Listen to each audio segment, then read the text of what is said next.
Breaking news from Adrian Wojnarowski of ESPN. The Toronto Raptors have traded Pascal Siakam to the Indiana Pacers. So in this video, we break down what this really means for the Raptors going forward and who actually won this trade. Let's get into it.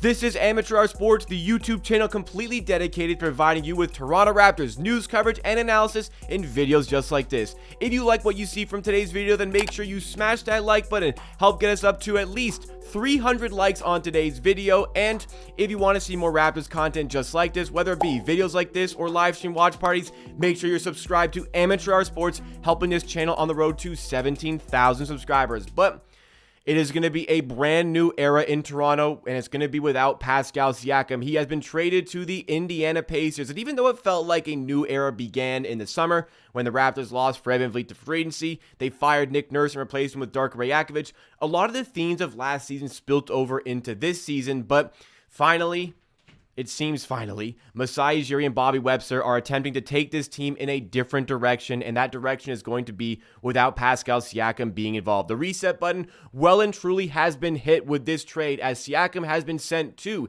the Indiana Pacers in exchange for 3 first-round picks, the 2024 first-round pick from Indiana, the 2026 first-round pick from Indiana, and a 2024 first-round pick, which will be the least favorable of the picks from either the Jazz, the Rockets, the Clippers, or the Thunder. So, Indiana's pick probably going to be in the 20s this year. The least favorable of those 4 teams, the way OKC is playing, the way the Clippers are playing, that's probably going to be 25 to 30. And the 2026 Indiana pick, with the thing they're building right now, probably expecting to sign Siakam long-term, Tyrese Haliburton only getting better, that's probably not going to be a great pick either. But along with those 3 first-round picks, the Raptors were also able to net maybe not the most interesting players in the deal. Bruce Brown and Jordan Nwora come to the Raptors from the Pacers, as well as from the New Orleans Pelicans, Kira Lewis. So all in all for this trade, the Raptors get 3 players, none of which being very interesting prospects, and 3 not so great first-round picks. Like, the allure of hearing 3 first-round picks for a player, 3 first-round picks for Pascal Siakam. I mean, to perhaps a common NBA fan, that sounds great. 3 first-round picks. I mean, pull the trigger. This is an expiring contract, but not all first-round picks are created equal here. These are 3 not-so-great first-round picks, and on the surface, it seems a little bit upsetting here that the Raptors couldn't swing any player of interest in this trade. Like, they couldn't get Jarris Walker, they couldn't get Ben Mathurin. I mean, those 2, I guess, are a bit more understandable, but you couldn't even swing like a Jalen Smith in this deal. Jordan Nwora is not interesting to me. Kira Lewis is not interesting to me. The one interesting note about Bruce Brown, who I am a very big fan of as a player, is the one interesting note here is that, well, there's not really a lot of use for Bruce Brown in this team. Worst case, it is a contract that can come off the books at the end of the year because he's making way too much money. He was on $20 million for this season, and he's got a team option worth $20 million for next season. That's a bit of an overpay for Bruce Brown. So hopefully, Bruce Brown is a player who could elevate a contender. Hopefully, the Raptors are able to reroute this player, maybe add on to the deal a little bit more. But overall, looking at the situation that was brewing with Siakam and what was going on with the player, this trade isn't that bad. Given the situation, the Raptors probably did what they could and got what they could out of this deal in feeling out the market here. They wanted to get this done. It seemed like they were very intent on getting this done as quick as possible. Did not seem like Masai Ujiri wanted Siakam part of this team's future, as I alluded to actually in yesterday's video on the channel, which I can put up here.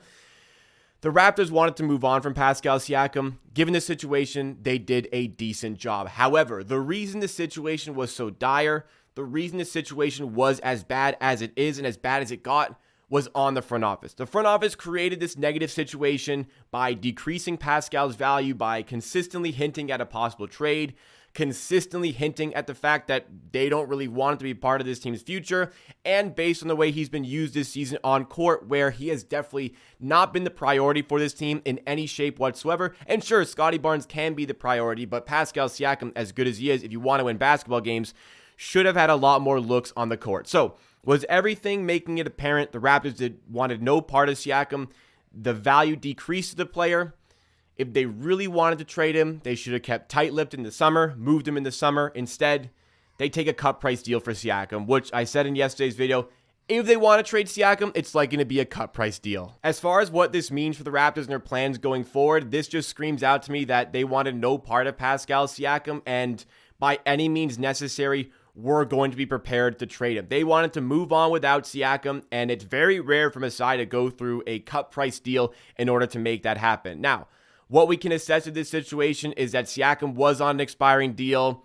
The relationship definitely was tainted between him and the front office. So at the very least, Masai Ujiri has learned from his mistakes, learned from the mistakes of last year, losing Fred VanVleet for nothing, and said that let's just get something out of Pascal Siakam now and start fresh and move on through the future. But the Raptors, the front office, they really backed themselves down in a corner here. They really backed themselves down in a corner with Pascal Siakam. And you thought they did that with OG, even more so with Pascal Siakam. So ultimately, given where we're at, there's not too much of a complaint from myself as far as what the valuation that they got for Pascal Siakam is. At least now for the rest of the season, there's certainty. We are assured the direction of this team, who they are building around, and what needs to be done now. The depth as far as the forward and center positions now, well, when we used to have all this forward depth, perhaps now that is a little bit lacking for this team, but we're going to start to see perhaps Scotty Barnes take on an even bigger role for this team. Emmanuel Quigley and RJ Barrett are going to step into bigger roles as well, and the Raptors along the way are going to have to find the right pieces to tinker this roster, to tinker this team, and perhaps get maybe even more as we get closer and closer to that 2024 trade deadline in February here. But despite this, given the situation, 3 first-round picks, salary-filling players, perhaps they can reroute Bruce Brown in some capacity. Who is the real winner of this trade between the Indiana Pacers and the Toronto Raptors? Now, the New Orleans Pelicans actually had a small part to play in the deal as well here, with Kira Lewis being involved and a second-round pick being involved, but let's consider this from an Indiana and Toronto perspective. Who is the winner of this trade? Well, considering the way the Raptors handled this whole business, the trade as it was, it's hard to say that the Raptors were the winners in this deal, but you look at the Pacers and what they had to give up here, you have to expect that there's some sort of desire in place. They were able to feel him out, maybe a handshake, maybe a winky-wink agreement between Siakam and the Pacers, that Siakam is going to stay with that team long-term. He's going to sign his max extension there. The Pacers have his bird rights. They can give him a big contract. Perhaps they can afford to do so with a bit of extra cap space they can free up in the summer. You'd have to feel as though there's optimism on the Pacers' perspective that he can re-sign, but it's absolutely not going to be a guarantee. And he's made it pretty clear publicly, Pascal, that he has no intentions to re-sign with whoever he's traded to, and he kind of wants to test for agency. So from that perspective, 3 first-round picks coming from the Pacers. I know they're not great first-round picks. 3 first-round picks for possibly a rental player in a year in which, like, the Pacers look better now. They look better. The defense has improved. The offense has improved dramatically on this team. They didn't lose any key pieces, really, and got dramatically better on offense with Pascal Siakam coming to the team. But does that vault them up to where the Sixers are? Does that vault them up to where the Bucks are? It definitely doesn't vault them up to where the Celtics are. So as far as this trade is concerned, they've really splashed for a rental player. Maybe not a rental, but for now, a rental player.